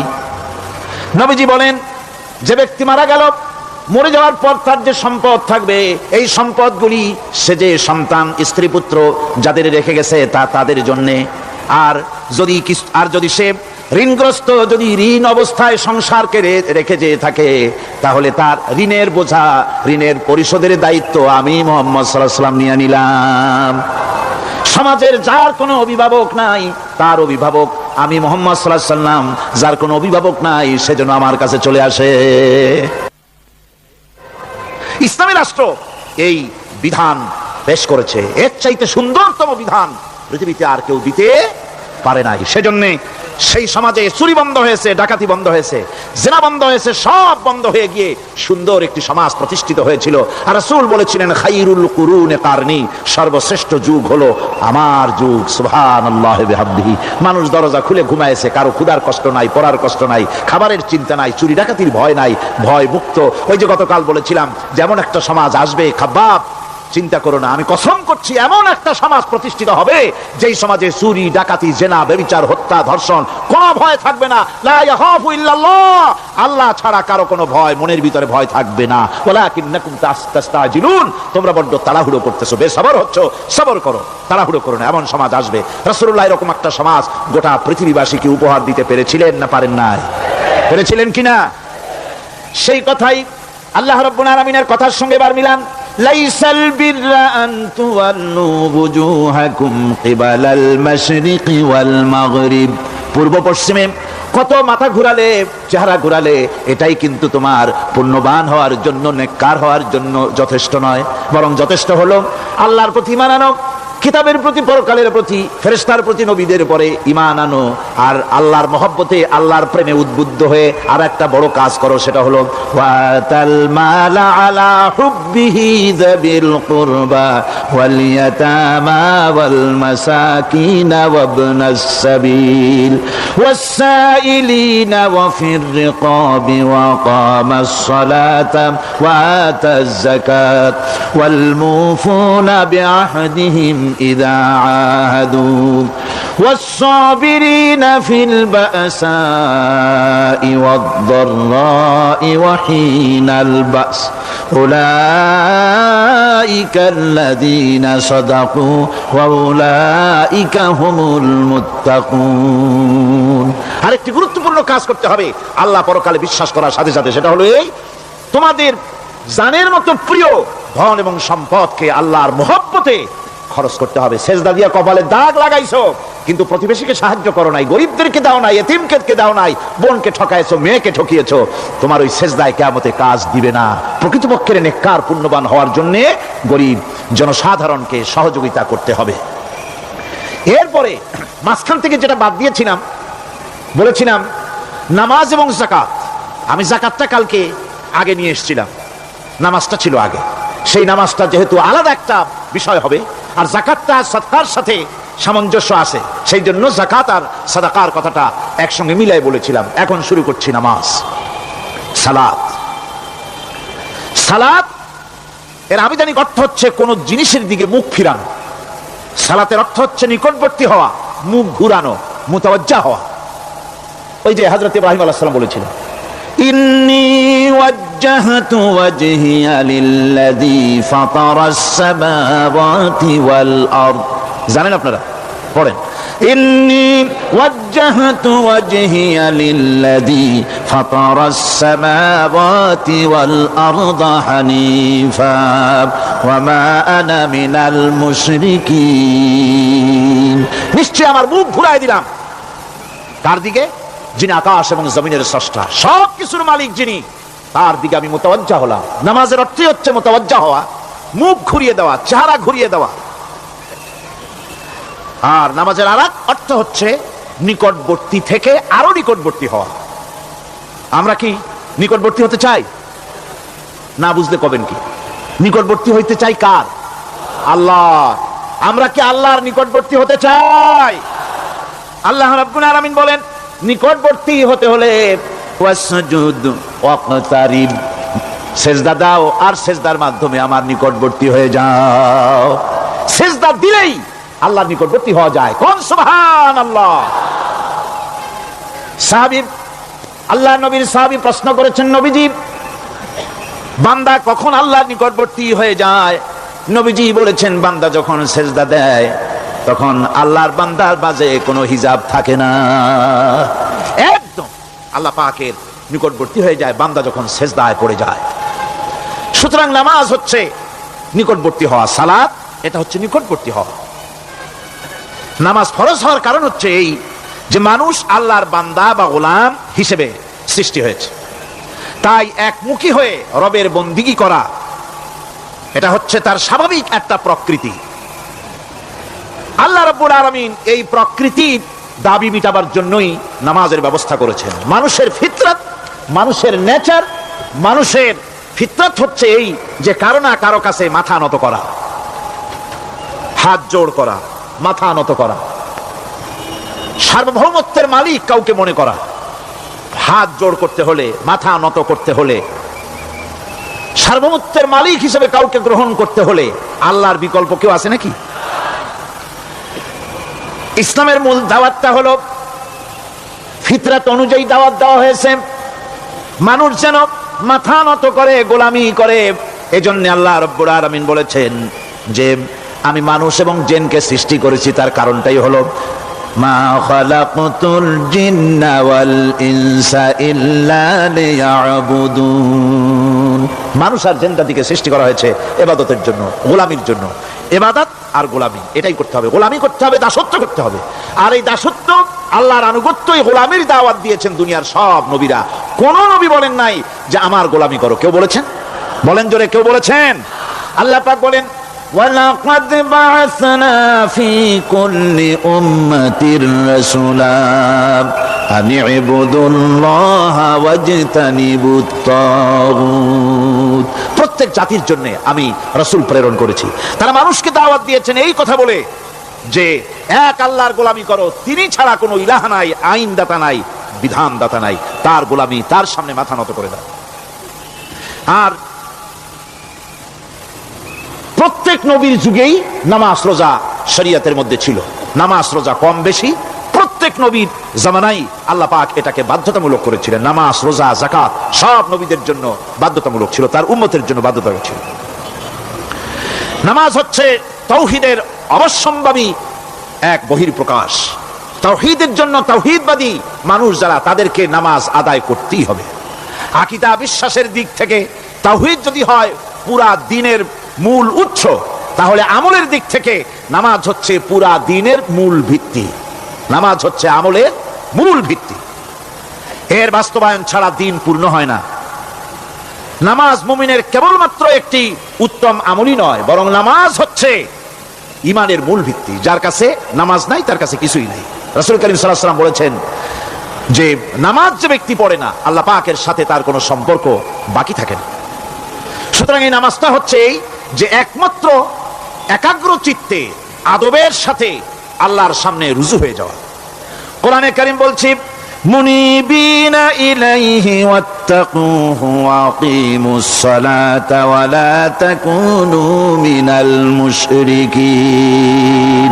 তোমরা আল্লাহর দিকে রুজু হয়ে যাও এবং তাকে ভয় করে অন্যায় কাজ থেকে বিরত থাকো, আর নামাজ কায়েম করো, মুশরিকদের অন্তর্ভুক্ত হয়ে যেও না। নামাজ কায়েম করা, নামাজের আদেশ কোরআনে কারীমের মধ্যে আল্লাহ পাক বহু জায়গায় করেছেন। ঈমানের পর নামাজই হচ্ছে সবচেয়ে বড় জরুরি। একজন মানুষ ঈমান আনলো, যেমন কালকে একজন ঈমান এনেছে, ঈমান আনার সাথে সাথে তার প্রথম কাজ কি বলুন? বলেন, প্রথম কাজ কি? ফজরের নামাজের আগে একজন ইসলাম কবুল করলেন, তার প্রথম দায়িত্ব নামাজকে আদায় করে দেওয়া, ফজরের নামাজ পড়া। জোহরের আগেই কেউ ঈমান আনলো, তার প্রথম দায়িত্ব জোহরের নামাজ আদায় করা। আসরের নামাজের আগে ঈমান এনেছে, তার প্রথম দায়িত্ব হলো আসরের নামাজ আদায় করা। তার মানে হলো ঈমান আনার পর একজন ঈমানদারের প্রথম দায়িত্ব হচ্ছে নামাজ। গুরুত্বপূর্ণ বিষয়, খুব ভালো করে শুনতে হবে, ইয়াদ রাখতে হবে প্রত্যেকটি মুসলমানের। এই নামাজ কি জিনিস, কেমনে আদায় করতে হবে, আদায় না করলে কি হবে, গুরুত্বপূর্ণ এই কথাগুলি প্রত্যেকের স্মরণ রাখতে হবে। হযরত মূসা আলাইহিস সালামকে আল্লাহ রাব্বুল আলামিন ওহী প্রদান করলেন। যেদিন ওহী দিলেন, ওহী দিয়ে সেই মুহূর্তে আল্লাহ পাক তাকে শোনালেন, ইন্নানি আনাল্লাহ লা ইলাহা ইল্লা আনা ফা'বুদনি ওয়া আকিমিস সালাতা লিযিকরি। নিশ্চয়ই আমি আল্লাহ, আমি ছাড়া কোন ইলাহ নাই, আমার গোলামি করো, আমার দাসত্ব করো, আর আমার শরণার্থে নামাজ কায়েম করো। নামাজ নামাজ নামাজ কায়েম করতে হবে, এটাই হচ্ছে ঈমানের সবচেয়ে বড় দাবি। অন্যত্র আল্লাহ পাক বলছেন, কুল ইন্না হুদাল্লাহি হুয়াল হুদা ওয়া উমিরনা লিনুসলিমা লিরাব্বিল আলামিন। হে নবী বলুন, প্রকৃতপক্ষে আল্লাহর হেদায়েত হচ্ছে সঠিক হেদায়েত। সত্যিকারের হেদায়েত কার হেদায়েত? আল্লাহ পাকের হেদায়েত। এবং তার পক্ষ থেকে নির্দেশ করা হয়েছে যে সারা জাহানের মালিকের সামনে মাথা নত করে দাও। মাথা নত করবেন কার কাছে? আল্লাহ পাকের কাছে। ওয়া আনাকিমুস সালাতা ওয়াত্তাকুহু ওয়া হুয়াল্লাযী ইলাইহি তুহশারুন। আর নামাজ প্রতিষ্ঠা করো, আর আল্লাহ রাব্বুল আলামিনের ভয়তে সমস্ত অপরাধমূলক কাজ থেকে, অসামাজিক কার্যকলাপ থেকে বিরত থাকেও। আর একদিন মনে রেখো, তোমাদের সকলকেই আল্লাহ রাব্বুল আলামিনের দরবারে উপস্থিত হতে হবে। নামাজ ঈমান থাকা না থাকার প্রমাণ। ঈমান আছে কি ঈমান নাই, এর প্রমাণ কি? নামাজ।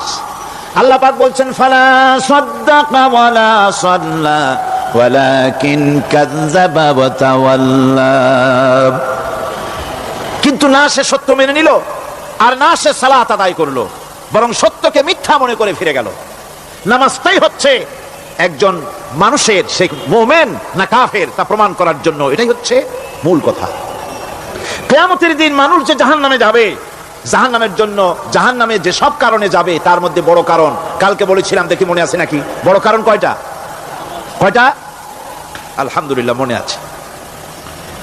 আল্লাহ রাব্বুল আলামিন বলেন, ইয়াতাসাআলুনা আনিল মুজরিমিন, কিয়ামতের দিন অপরাধীদেরকে জিজ্ঞেস করা হবে, মা সালাকাকুম ফি সাকার, জাহান্নামে কেন আসছো?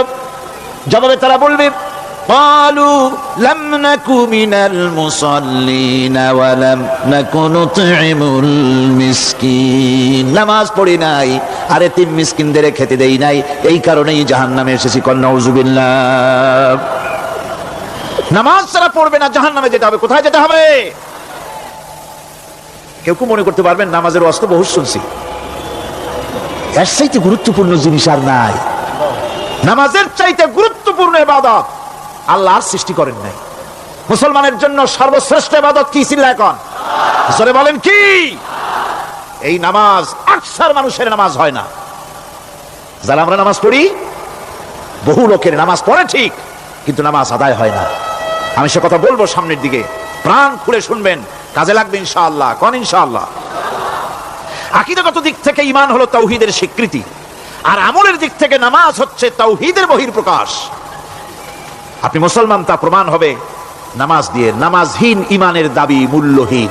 যার নামাজ নাই তার ঈমানের দাবি করার কোনো মূল্যই নাই। অনেক এরকম কথা বলে, হুজুর আমি মানুষটা নিতাম তো খারাপ না, যাই মনে করেন, গ্রামে রাস্তা বানাইছি, ব্রিজ করে দিয়েছি, কালভার্ট করেছি, এতে মিসকিনদের তাও মাঝে মধ্যে খাবার দেই। নামাজ হচ্ছে ইসলামের গণ্ডির মধ্যে প্রবেশের প্রমাণ। কোরআনে কারীম বলছে, ফাইন তাবু ওয়া আকামুস সালাতা ওয়া আতাউজ যাকাতা ফাইখওয়ানুকুম ফিদ্দীন, সূরা তাওবা এসেছে। তারা যদি তওবা করে আর নামাজ কায়েম করে, যাকাত যদি আদায় করে, তাহলে এখন তোমাদের সে দ্বীনি ভাই, এখন ভাই হয়ে গেল। একটু আগে ছিল কাফের মুশরিক, এখন তোমার দ্বীনি ভাই। দ্বীনের গণ্ডির মধ্যে প্রবেশ করা, কলেমা পড়ার সাথে সাথেই নামাজ। নামাজ হচ্ছে দ্বীনের প্রধান গেট, দ্বীনের প্রধান তোরণ। দ্বীনের মধ্যে প্রবেশ করার জন্য এই গেট দিয়ে প্রবেশ করতে হবে। সুতরাং এই নামাজের এতই গুরুত্ব দেওয়া হয়েছে। ইসলাম যদি ক্ষমতায় আসে, আল্লাহ যেন এনে দেন, জোরে কোন আমিন। ইসলাম যদি ক্ষমতায় এসে যায়, রব্বুল আলামিন তাফসীরের মাহফিল, কোরআন সামনে নিয়ে আশা করে তোমার দরবারে দোয়া করি, এই বিশাল জনসমুদ্রের দোয়া কবুল করো মাবুদ গো, এই বাংলাদেশকে ইসলামের দেশ বানাইয়া দাও। দেশটা যদি ইসলামের হয়ে যায়, আইন যদি আল্লাহর হয়, শাসন যদি সৎ লোকেরা করে, রব্বুল আলামিন কোরআন শরীফে বলেন, তাহলে তারা 4টা কাজ করবে। আল্লাযীনা মাক্কান্নাহুম ফিল আরদ আকামুস সালাতা ওয়া আতাউজ যাকাত ওয়া আমারু বিল মা'রুফি ওয়া নাহাউ আনিল মুনকার। মুমিনরা ক্ষমতায় এসে প্রথম যে কাজটা করবে, প্রথমে ক্ষমতায় এসেই নামাজ বাধ্যতামূলক করবে। প্রথম কি? ওয়াজ নসিহতে অনুরোধ করা হবে না, বাবাজিরা আল্লাহর রাস্তায় নামাজটা পড়েন না। রেডিও এবং টেলিভিশনের মাধ্যমে রাষ্ট্রপ্রধান অর্ডার করে দিবেন, আজ থেকে বাংলাদেশের 12 কোটি তাওহীদি জনতা, নারী পুরুষ যারা আকেল বালিগ, সকলের জন্য নামাজ বাধ্যতামূলক, নামাজ পড়তেই হবে। এটা অর্ডার। বেলা যখন 1টা বেজে যাবে, বেলা যখন 1টা বাজবে, সমস্ত মসজিদে আজান শুরু হয়ে যাবে। আজানের সাথে সাথে অফিস, আদালত, কল কারখানা, ক্ষেত খামার, শিক্ষাঙ্গন সব ডেডলক হয়ে যাবে। আধা ঘন্টার জন্য বন্ধ হয়ে যাবে। যারা মুসলমান অফিসে, কলেজে, ইউনিভার্সিটিতে, সর্বত্র তারা নামাজের জন্য প্রস্তুতি নেবেন। আধা ঘন্টার ভিতরে নামাজ আর খানা সেরে আবার কলেজ চলবে, বিশ্ববিদ্যালয় চলবে, কল চলবে, কারখানা চলবে, ক্যান্টনমেন্ট চলবে, সেক্রেটারিয়েট চলবে, সব আপন গতিতে চলতে থাকবে। আল্লাহর রহমত, বরকত আকাশ ফেরে নাজিল হয়ে যাবে। আর এই অর্ডার যে দেওয়া হবে, নামাজ পড়বেন সেখানে। থানায় যখন আজান হবে, থানায় আজান হয়ে গেছে, থানার স্টাফ, পুলিশ যারা আছে জামাতে খাড়া হয়ে যাবে, ইমামতি করবেন ওসি সাহেব। এসপির অফিসে এসপি সাহেব ইমামতি করবেন, ডিসি সাহেব তার অফিসে ইমামতি করবেন, মন্ত্রী সেক্রেটারিয়েট ইমামতি করবেন, প্রেসিডেন্ট বঙ্গভবনে ইমামতি করবেন, বিশ্ববিদ্যালয়ের ভাইস চ্যান্সেলরের ইমামতিতে সে জায়গার মুসলমান ছাত্র ছাত্রী শিক্ষক শিক্ষয়িত্রী এক জামাতে নামাজ আদায় করবে। এই যদি হয় চিত্র দেশের, অপরাধ থাকবে? থানায় ওসি সাহেব নিজেই যদি জামাতের ইমামতি করেন, এইভাবে নামাজ আদায় করেন পুলিশদের নিয়ে জামাতে, ঘুষ আর খাবে তারা? এসপি সাহেবের অফিসে, ডিসি সাহেবের অফিসে মন্ত্রীরা যদি ভাবে নামাজ কায়েম করে, তাহলে কি অন্যায় অপরাধ কিছু থাকবে সমাজে? থাকবে না। সুতরাং নামাজ বাধ্যতামূলক করে দেওয়া হবে। নামাজ বাধ্যতামূলক, সকলকে নামাজ পড়তে হবে। নামমাত্র মুসলিম জাতির রাষ্ট্র ক্ষমতা গ্রহণ করাই হলো ইসলামী শাসন ব্যবস্থা নয়। ইসলাম ক্ষমতায় গিয়া অমুসলিমদের উপরে শাসন জারি করবে আর অন্যান্য সরকারের মতো আমোদ ফুর্তি করে আর রাস্তাঘাট বানায় টানা এসি শুয়ে থাকবে, তা না। রাস্তা হবে, ঘাট হবে, কলেজ হবে, সব হবে, কিন্তু যারা মুসলমান তাদেরকে নামাজ পড়তে হবে। গোটা জনগণকে শাসক আর শাসিত উভয় গোলাম হবে আল্লাহ। উভয় গোলাম হবে কার? তখন প্রেসিডেন্টের বাবার ক্ষমতা নাই নিজের কোন আইন চালু করে, পার্লামেন্টের বাবার ক্ষমতা নাই ইসলামের বিরুদ্ধে টু শব্দটি করতে পারে। সেখানে শাসক আর শাসিত, শাসক আর শাসিত হয়ে যাবে একজন এক হুকুমদাতার গোলাম। সেই হুকুমদাতাকে ইনিল হুকুমু ইল্লা লিল্লাহ আলা লাহুল খালকু ওয়াল আমর। প্রেসিডেন্ট থেকে শুরু করে শাসক আর শাসিত সব আইন মানবে ওই আল্লাহ রাব্বুল আলামিনের, যিনি এই তামাম জাহান সৃষ্টি করেছেন। সৃষ্টি যার, আইন চলবে সেই আল্লাহ রাব্বুল আলামিনের, এবং তার আইনের সার্বিক অনুসরণ করে চলতে হবে সকলকে। এক কথায় ইসলামী সরকারের সমস্ত ক্ষমতা ব্যয় হবে নামাজ কায়েম করা আর যাকাত আদায় করার ব্যাপারে। নামাজ যদি কায়েম হয়ে যায়, যাকাত যদি আদায় করা হয়, দুঃখ, দারিদ্র, কষ্ট কিছুই থাকবে না, বেকার সমস্যা থাকবে না। সমস্ত বেকারদেরকে চাকরি না পাওয়া পর্যন্ত বেকার ভাতা দেওয়া হবে। বুড়ো মানুষেরা যখন বুড়ো হয়ে যায়, ছেলের কাছে আদর নাই, বউর কাছে কদর নাই, আর ছেলে বউ বদদোয়া করতে থাকে, বুড়ারা মরে না কেন? আছে না আমাদের সমাজ? ইসলামী সরকার এলে পরে এই বৃদ্ধ মানুষদের ব্যবস্থা করা হবে। তাদের প্রতি এই ধরনের অসদাচরণ কেউ করতে সাহস পাবে না। সুতরাং নামাজ প্রতিষ্ঠা এবং যাকাত আদায় হলেই সমাজের অন্যায় অবিচার যা আছে তার 12 আনাই বিলুপ্ত হয়ে যাবে। কোন আলহামদুলিল্লাহ।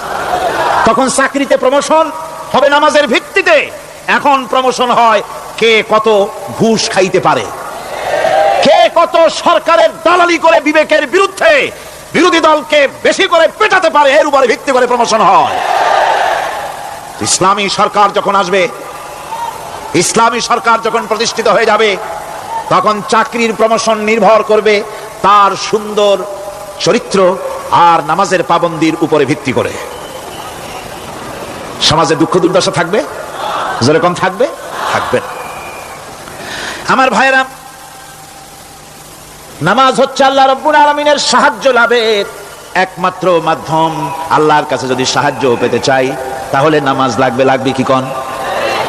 ওয়ালাকাদ আখাযাল্লাহু মিসাকা বনি ইসরাঈলা ওয়া বা'আসনা মিনহুম 12 নাকিয়ান وقال الله إني معكم لئن أقمتم الصلاة। আল্লাহ পাক বলেন, বনি ইসরাঈলদের নিকট আমি ওয়াদা নিয়েছিলাম, তোমরা যদি মানুষদেরকে অসামাজিক কার্যকলাপ থেকে যদি তোমরা ফিরাইতে পারো, মানুষদেরকে অসামাজিক কার্যকলাপ থেকে তোমরা ফিরাবে। 12টা গোত্রের জন্য 12 জন নকিব নির্দিষ্ট করে দেওয়া হলো, তাদের দায়িত্ব দেওয়া হলো। মানুষদেরকে, সমাজের লোকদেরকে অন্যায় কাজ থেকে তারা ফিরাবে, ভালো ভালো কাজ করার জন্য তাদেরকে আদেশ করবে, অসামাজিক অধর্মীয় কাজ থেকে বাঁচাবার চেষ্টা করবে।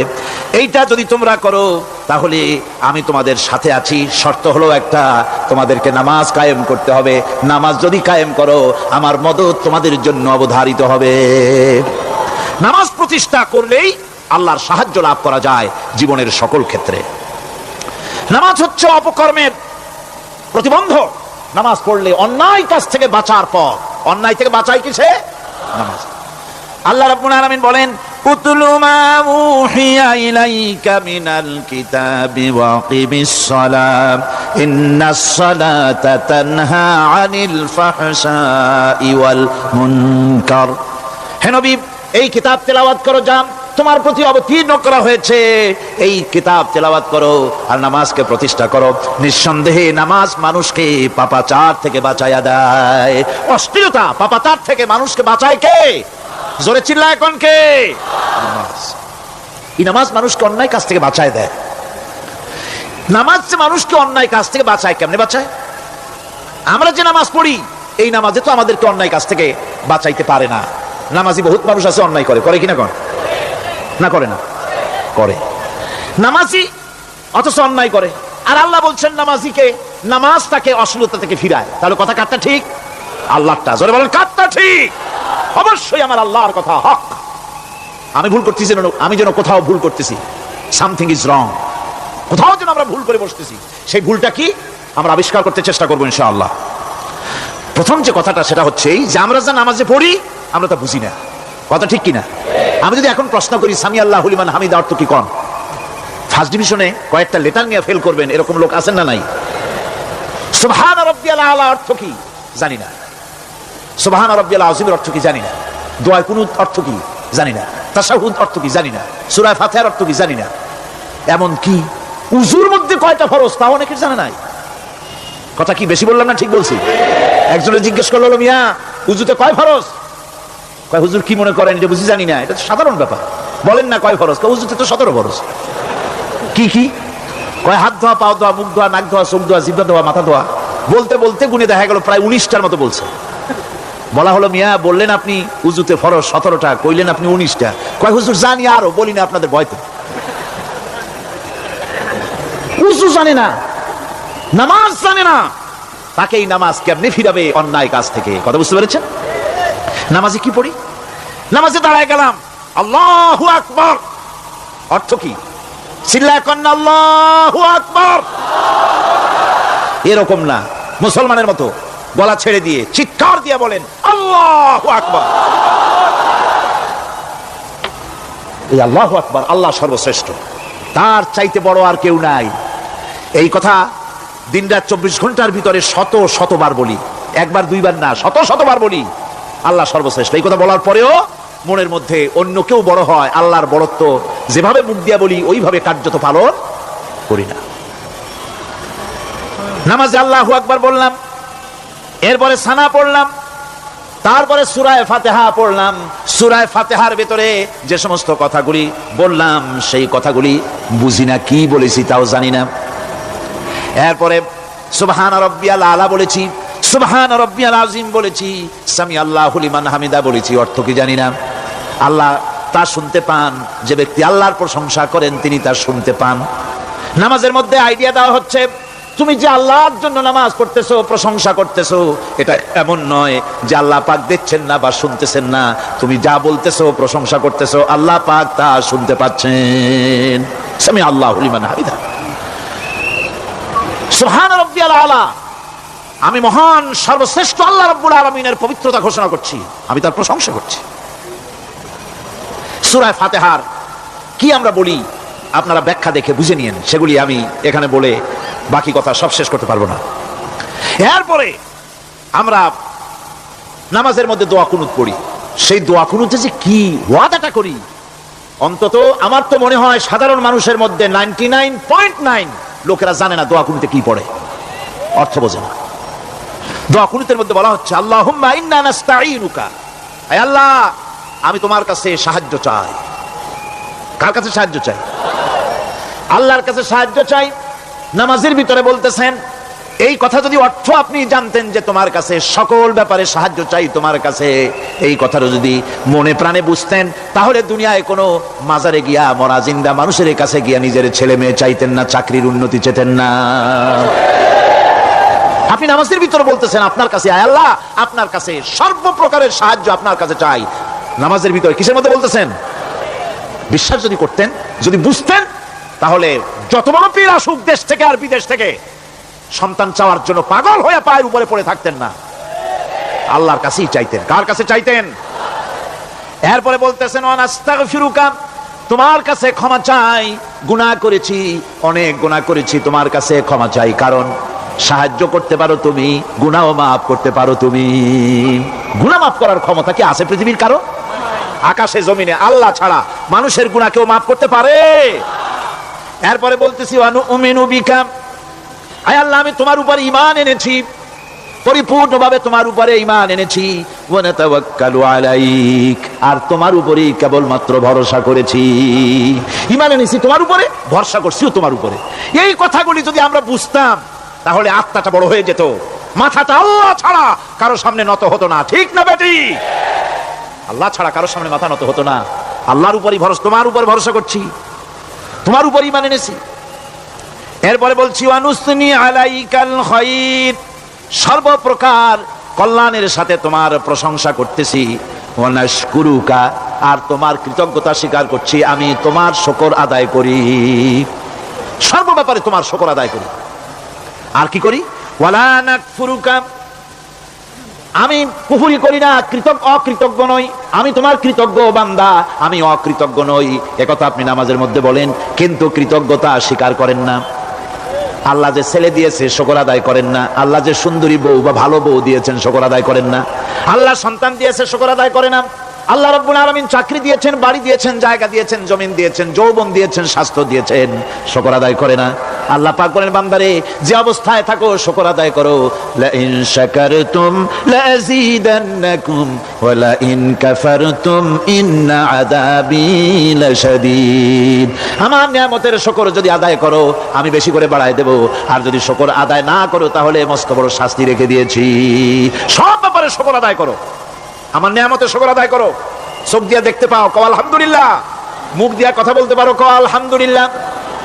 যা খাও মজা লাগে বলো আলহামদুলিল্লাহ। কাজ করতে পারো বলো আলহামদুলিল্লাহ। সব ব্যাপারে আল্লাহর শুকর আদায় করতে হবে। শুকরিয়া আদায় করলে রব্বুল আলামিন তারে আরো বাড়ায় দিবেন। এই কথাই বলতেছি, আল্লাহ শুকর করি, আর তোমার সাথে আমি কুফরি করি না, কৃতজ্ঞ আমি নই। ওয়া নাখলাউ ওয়া নাতরুকু মান ইয়াফজুরুকা, আর আমি ওয়াদা করতেছি এই কথা, তোমার সাথে যারা প্রকাশ্য দুশ্মনী করে, যারা প্রকাশ্য গুনার মধ্যে লিপ্ত আছে আর তোমার সাথে দুশ্মনী করে, ওদের সাথে আমার সমস্ত সম্পর্ককে ছিন্ন করে দিলাম। দেখছেন নামাজে কি কইলেন আপনি? আপনি নামাজে কত বড় কথা বললেন। ওয়ানাতুরুকু মাইয়া ফুজুরুকা, আয় আল্লাহ আমি ওয়াদা করছি তোমার সাথে যারা দুশ্মনী করে, যারা প্রকাশ্য গুনাহ করে, তাদেরকে আমি পরিত্যাগ করছি, তাদের সাথে আমার কোনো সম্পর্ক নাই। এই কথা বলার পরে আপনার সম্পর্ক কার সাথে একটু চিন্তা করেন তো। আপনার বন্ধু কারা? ইলেকশন আসলে ভোট দেন কাদেরকে? কাদের চা খাওয়ান, কাদের চান্দা দেন? একটু চিন্তা করেন, অঙ্কের সাথে মিলাই নেন। তাহলে দেখুন, মুখে বলে এক কথা, কাজে করে আর একটা। আরে কি কয়? চিল্লায় কোন আরে কি কয়? আর এই মুনাফিকি করতেছেন কার সাথে? আল্লাহর সাথে। নাউজুবিল্লাহ। নামাজে কি পড়েন সেটা যদি জানতেন, অবশ্যই আল্লাহ রাব্বুল আলামিনের কথা কার্যকরী হয়ে যেত। ইন্নাস সালাতা তানহা আনিল ফাহশাই ওয়াল মুনকার। নামাজ মানুষকে পাপের কাজ, অশ্লীলতা থেকে ফিরাতে পারে।